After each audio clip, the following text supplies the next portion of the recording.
क्या आप कंफ्यूज हो between new tax regime and old tax regime? तो आइए देखते हैं आपके लिए क्या बेनिफिशियल है. Hi guys, well I am CA Gitanjali Gupta and I am here to decode tax laws for you and keep you updated. With effect from 1st April 2026, income tax में जो न्यू चेंजेस इंट्रोड्यूस किए गए हैं उसके बाद tax regime का decision कुछ बातों को ध्यान में रखकर कीजिए.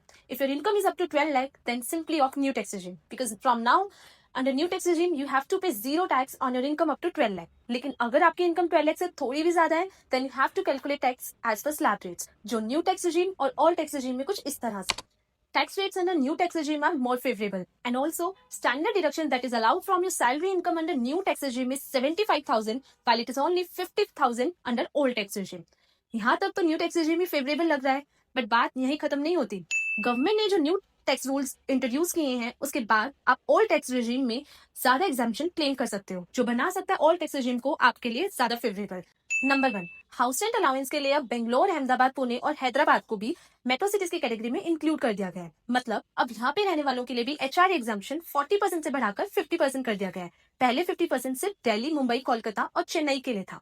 नंबर 2, रेंट के लिए अब न्यू फॉर्म में आपको लैंडलॉर्ड के साथ आपका रिलेशन भी डिस्क्लोज करना होगा कि क्या वो आपके मदर, फादर, सिस्टर और ब्रदर है, क्योंकि पहले बहुत से लोग टैक्स सेव करने के लिए फेक अग्रीमेंट बना लेते थे.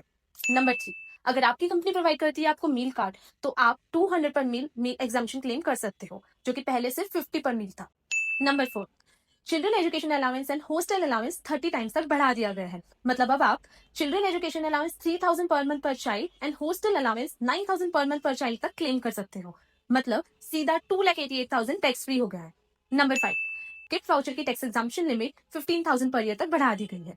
तो आपके लिए कौन सी टैक्स regime बेटर है? इसका डिसीजन अपनी सभी deduction under section 80C, 80D, 80CCD and all the exemptions like HRA, gift voucher and meal coupon को कैलकुलेट करने के बाद ही लीजिएगा. अगर ये वीडियो पसंद आई हो please like, subscribe, share and stay tuned for more such videos.